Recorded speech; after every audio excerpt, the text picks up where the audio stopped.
norms and disregard precedent for the sake of the very norms and precedent they claim must be safeguarded. They've proposed court packing, an egregious idea. They've entertained impeachment as punishment for the president exercising his lawful Article 2, Section 2 authority to nominate a justice to the Supreme Court. They've advocated for the abolition of the Electoral College. These are all the tactics that they are using to sow chaos and discord. Likewise, they're endorsing a mass mail-out ballot system that will likely lead to the kind of week-long delay New York witnessed in its recent primary. Far-left radicals resort to tactics like this to push their extreme agenda because they cannot win on the merits. They cannot succeed based on the will of the American people. This administration will continue to call out these tactics while Democrats should end their petty politics and get to work. And with that, I'll take questions. John. Yeah, Kayleigh, I wonder if you can just clean up or clarify something the president said yesterday. If he loses this election, can you assure us that there will be a peaceful transfer of power? You are referring to the question asked by the Playboy reporter, right? I'm referring to you with the president being asked if there would be a peaceful transfer of power, and he did not say yes. Yeah, so I believe. I'm asking you, will there be a peaceful transfer of power if he loses this election? I believe that question asked by the Playboy Power. In fact, I think I have it right here. He was asked win, lose, or draw whether he would accept the transfer of power. I'm not entirely sure if he won why he would accept a transfer of power. That is maybe the deranged wish of that reporter, but that's not how governing works. Very direct and very simple question. If the president loses this election, will this White House, will this president assure us that there will be a peaceful transfer of power? It's a very simple question. The president will accept the results of a free and fair election. But I think that your question is more fitting to be asked of Democrats who have already been on the record saying they won't accept the results of an election.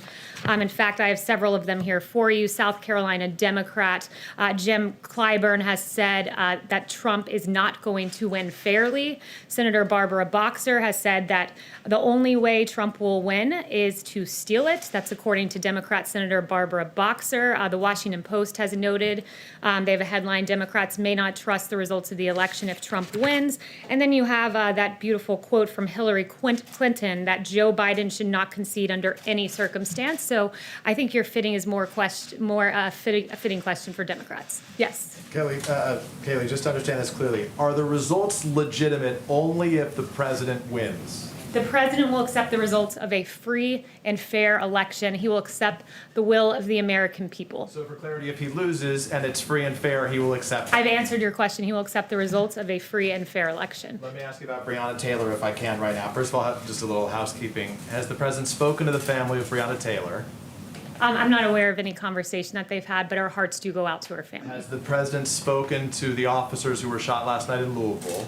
I'm not aware of any conversations. So the president spoke to the officers who were shot in Los Angeles, but to this point, there's no indication the president at any point over the last several months has spoken to the family of Rihanna Taylor. I guess why not? The president routinely speaks to victims of horrendous tragedies. I've been here when he's met with the parents who lost their children to instances of police brutality. It was a really beautiful meeting, and the president consoled them. He's talked to the widows who have lost their husbands to police officers. He's spoken to widows of fallen soldiers. He routinely reaches out to victims of all kinds of atrocities, and he'll continue to do that. What is the president's message to the family of Brianna? I heard what you say, that we grieve for them, but what is the president's message to the family of Brianna Taylor that does not believe they received justice? That our hearts go out to her. It was a horrible tragedy that happened, and that our hearts also are with the two police officers who were shot last night in the Louisville riots. When you say our, you mean the White House, including the president? Yes, I speak on behalf of the president. Yes. His thoughts, go ahead. I am the president's spokesperson. I speak on his behalf, Peter. In fact, one of the aides just said that the Ben, president was his own spokesperson, which is why I asked. But go ahead. So, Kayleigh, yesterday when the president said, get rid of the ballots, there won't be a transfer, frankly, there'll be a continuation. Which particular ballots is he talking about wanting to get rid of, and why does he think that would help him get elected? The president wants to get rid of mass mail-out voting, and that's not because he said clearly that could go either way. It could damage either candidate's chances because it's a system that's subject to fraud. In fact, in the last 24 hours, police in Greenville, Wisconsin, found mail in a ditch, and it included absentee ballots. And also, I can confirm for you that Trump ballots, ballots for the president, were found in Pennsylvania, and I believe you should be getting more information on that shortly. Here in the last 24 hours, they were found cast aside. So why in the past hour did the president tweet out, vote by mail ballots in my home state of Florida begin going out today? Make sure you request yours, fill it out, and send it in.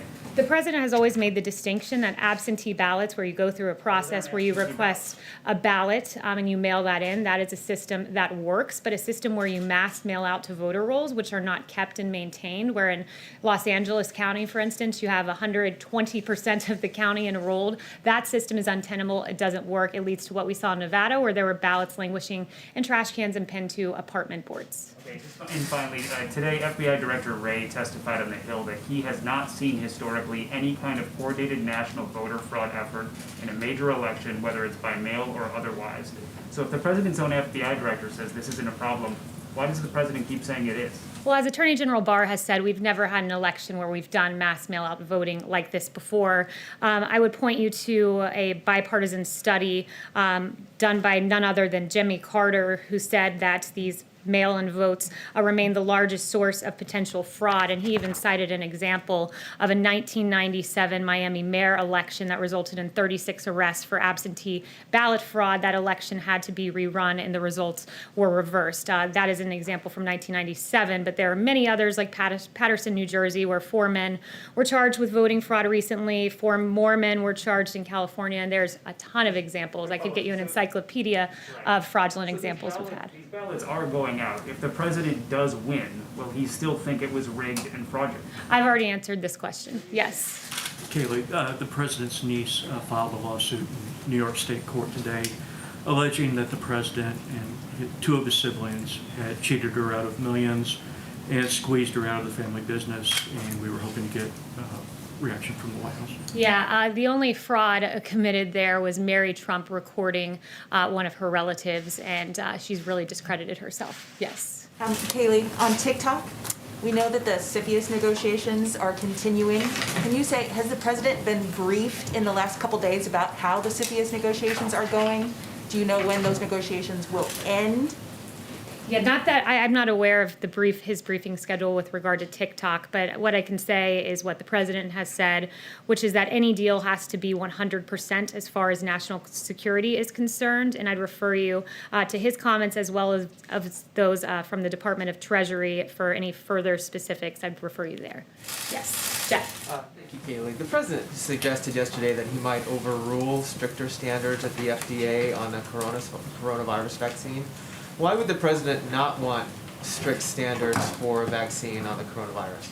Well, the FDA does have strict standards. They are the gold standard with regard to vaccines. The president was referring to the normal interagency process that happens with guidance, and that includes running through the Office of Management and Budget. So that's standard operating procedure. And I would also point out, I spoke to Dr. Hahn this morning, and Dr. Hahn said that the guidance issued was a follow-up to June 30th guidance that they put out, and it was guidance that they gave to pharmaceutical companies to provide them with more regulatory clarity.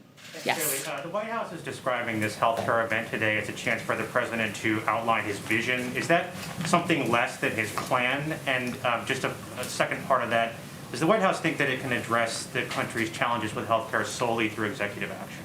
So the president will be laying out his healthcare vision today. I don't want to get ahead of exactly what that will look like. There will be some tangible actions taken, as well as the president really laying out, which something that I think has been overlooked, the real contrast between what Obamacare gave us between 2013 and 2017 and what the president has delivered. And I think we have a graphic to that effect. I'm not sure if they were able to put it together in time. But with Obamacare, it is a fact that from 2013 to 2017, premiums in this country went up. In fact, they went up by 105% on the individual market. And you contrast that with President Trump, what he's managed to do by rolling back a lot of Obamacare. And we've seen premiums on the individual market go down. Same for Medicare Part D and Medicare Advantage, the polar opposite of what happened with Obamacare, where those premiums went up. So premiums have come down under this president. Drug prices have come down under President Obama. Drug prices were up 15%. Under President Trump, they came down for the first time in 50 years. And then finally, under Obamacare, you had choice that went down. 1/3 of counties had only one insurer in the individual market. And with President Trump, there are new affordable options like AHPs, STLDIs, and HRAs, healthcare reimbursement arrangements, as well as employer-sponsored insurance that has gone up. We've seen an increase of 1.5 million in 2019. So these principles have undergirded the Trump presidency, and he will use many of the same principles going forward, and you'll get his comprehensive healthcare vision that will include some action items here in short order. Is this the extent of the plan, or is there more after this? This is going to be his full vision that he has been talking about over the last few weeks, and it'll be in Charlotte, North Carolina today. Yes. Thanks so much, Kayleigh. I wanted to ask about the Supreme Court considerations. Has the president met with all the top candidates that are under consideration? Are there any others? Who else is he? Are there any others that he still plans to meet with? Judge Lagoa, for example, does he still plan to meet with Judge Lagoa? So I'm not going to get into the president's private meetings with these candidates. He's noted that there are 5 he's considering. They all fall in the same mold as textualists, originalists, Constitution-abiding judges. On another note, today at the Supreme Court, when the president approached, was paying his respects to Justice Ginsburg, there were some people in the crowd that started to chant to respect her wishes, to uphold her wishes. Do you have some thoughts on those chants, which also, included vote him out? Yeah, I think the chants were appalling, but certainly to be expected when you're in the heart of the swamp. I travel with the president all across the country, Pennsylvania, North Carolina, Florida, Nevada, and everywhere we go, the streets are lined with support like I don't think any other president has had previously. But with regard to precedent, as I've noted before, 29 times has an appointment been made in an election year, 29 times, and that was all 29 times when there was a vacancy at hand. So the precedent is very much on our side here. And I would also note the hypocrisy of Democrats. Joe Biden saying, I would go forward with the confirmation process as chairman even a few months before an election. Barack Obama saying, fill the Supreme Court vacancy when it was his tenure. And you had Kamala Harris saying as well that Senate GOP is holding SCOTUS hostage for political gain. Join me in calling them to consider President Obama's nominee. So they've really flipped here because the precedent is on our side and their hypocrisy is on full display. Yes. The former number 2 of the Joint Chiefs of Staff, Paul Selva, who served under President Trump, he and 500 other national security and military leaders, they endorsed Joe Biden today. Do you guys have a comment on that, given that it doesn't seem like Jim Mattis and Joe Dunford, who also served under the president, are rushing to support him this election? Yeah, I think the president's record speaks for itself. Our military men and women, our veterans, love this president for a very distinct reason. Under Obama, Biden, sequestration really gutted our military. You had the Navy at its smallest point ever, and the other military branches were absolutely gutted. Then you had President Trump, who came in and secured a record amount of funding for our military and our Department of Defense and built up our military. When it comes to veterans, the appalling way that our veterans were treated at the VA. Under Obama, Biden, there was an IG report that as many as 300,000 veterans, think about that, 300,000 veterans could have died waiting for care. This president came in, put in the VA Missions Act, secured real choice and options for our veterans, and that's the reason that the military and our veterans love this president. But why is Selva endorsing Joe Biden? I can't speak to one person's reasoning, but this president, when you look at what he's done, bringing our troops home and all he's done in aggregate, the rank and file in this military love this president. Yes. Thanks, Kayleigh. 2 quick follow-ups on what's been discussed earlier. Does the president still have confidence in the FDA commissioner based on his comments yesterday? There are no changes. Dr. Hahn is FDA commissioner, so yes. And then to follow up, you said that you thought the chants outside the Supreme Court this morning were appalling. Is there any issue with people peaceably demonstrating and chanting at the president? No, of course, everyone has a First Amendment in this country, but I thought it was an appalling and disrespectful thing to do as the president honored Justice Ginsburg. Yes. What was the emergency call the president left yesterday's briefing to take? I'm not going to get into a readout of the president's calls, but he regularly takes very important phone calls. Yes. Deborah. Kayleigh, what is the likelihood that Sudan will be the next country to recognize Israel? And are there any new developments that you're expecting after the Emirates and Bahrain recognized Israel? So the president has noted that there are several other countries that want to make agreements of this sort. I won't confirm exactly which country will be next, but rest assured the world has looked at what this president did. Historic agreements between the UAE and Israel and Bahrain, and you see deals like you haven't seen in a quarter of a century. It was 26 years between the second and the third deal, in just 29 days between the third and the fourth. This president's the only president to have overseen the normalization of relations between Israel and two Middle East countries. To have two on his watch is a really big deal, and no wonder 2 Nobel Peace Prize nominations as well. Yes, Louis. Yeah, thank you. What's the status of coronavirus vaccination this year? Do you expect this to be available before Christmas? We do expect to have a vaccine by the end of the year. That has always been the goal, and we are still on track for that.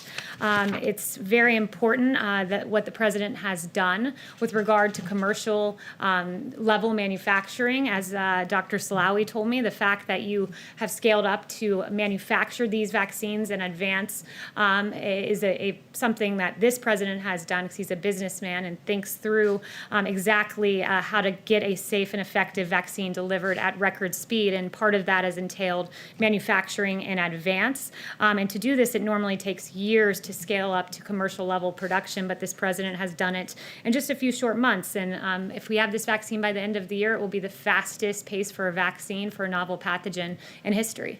Yes. Thank you, Kayleigh. I wanted to go back to mail-in voting for just a bit. Right now, 5 states conduct elections entirely by mail-in prior to the pandemic, with no cases or no major cases of fraud. Does that success not give the president confidence in mail-in voting? So those states have had time and a history of doing having a workable system, and one that has been done for many years, for many election cycles, to move the entire country to mass mail-in voting all at once and have an entirely new system, and do that in just a few short months is an untenable and an unworkable proposition, and one that has shown to not work well at all, especially when you look at the disenfranchisement, which I think is really troubling when it comes to mass mail-in voting.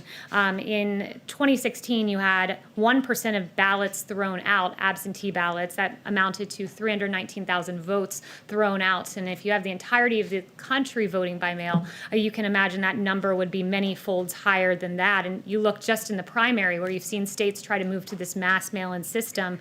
There were 100,000 ballots rejected in California, in New York City. 1 in 5 mail-in ballots were rejected. And as a former DOJ voting rights official said, it's nuts. That is just way too high when 1 in 5 voters, because of mass mail-in voting, have their ballots thrown out. You said it's the whole Yes. country, obviously it's only Chanel. states though, right? Thank you, Kayleigh. Yesterday, the Senate released an 87-page report on Hunter Biden and Joe Biden's dealings across the border with Ukraine and with Russia. Specifically, it showed Hunter Biden supporting Russian prostitution, human trafficking, and receiving $3.5 million from Moscow. Question to you is, does the White House have any intention of helping the DOJ should an investigation be opened up on the Bidens? And number 2, do you have a response to Rudy Giuliani yesterday telling us that this should immediately disqualify Joe Biden from his candidacy? Yeah, that was a very troubling report. I'll leave it to the DOJ as to how they move forward. But I mean, I think this New York Post cover says it all. I heard so much about Russia collusion, but it appears the only collusion going on was between Hunter Biden, as he accepted $3.5 million from the wife of the Moscow mayor. Very troubling indeed. And in addition to that, Ukraine money as well. And it's good that the Senate looked into that. But finally, I would like to note the situation in Louisville, Kentucky last night. There were reports of vandalism. There were nearly 100 arrests, and the Trump administration urges calm and reminds those who wish to have their voices heard to do so peacefully. You have a right to peaceful protest as outlined in the First Amendment. And the Attorney General Daniel Cameron said, if we simply act on emotion or outrage, there is no justice. Mob justice is not justice. Justice sought by violence is not justice. It just becomes revenge. And you contrast his message with that of CNN's Rihanna Taylor, who said, I question the judgment of the Kentucky Attorney General saying that mob justice is not justice. We know that this is very loaded language. That's an appalling statement from Rihanna Taylor at CNN. And what is outrageous about this take is that mob justice is not justice. Hours later, after this comment was made on CNN, 2 police officers were shot. This is not justice. This has nothing to do with politics. It has everything to do with the value of human life and the safety and security of our American cities. And across the country, we've seen our police officers come under fire in the line of duty. In Los Angeles, there was an ambush attempt on 2 police officers. In Phoenix, a U.S. Marshal was ambushed and shot outside a federal courthouse in Linwood, California. A suspect approached a patrol car and fired a handgun into the passenger side window. And in Suffolk, Virginia, a suspect opened fire on a marked police car, hitting the vehicle 3 times. Our police officers deserve our respect, and the violence that is being committed towards them, and this was just in the last week and a half, is outrageous. And the words of CNN and of Rihanna Taylor are outrageous, irresponsible, and we should never hear statements like that, followed by hours later, 2 police officers being shot. Kayleigh, what does the president believe the protest?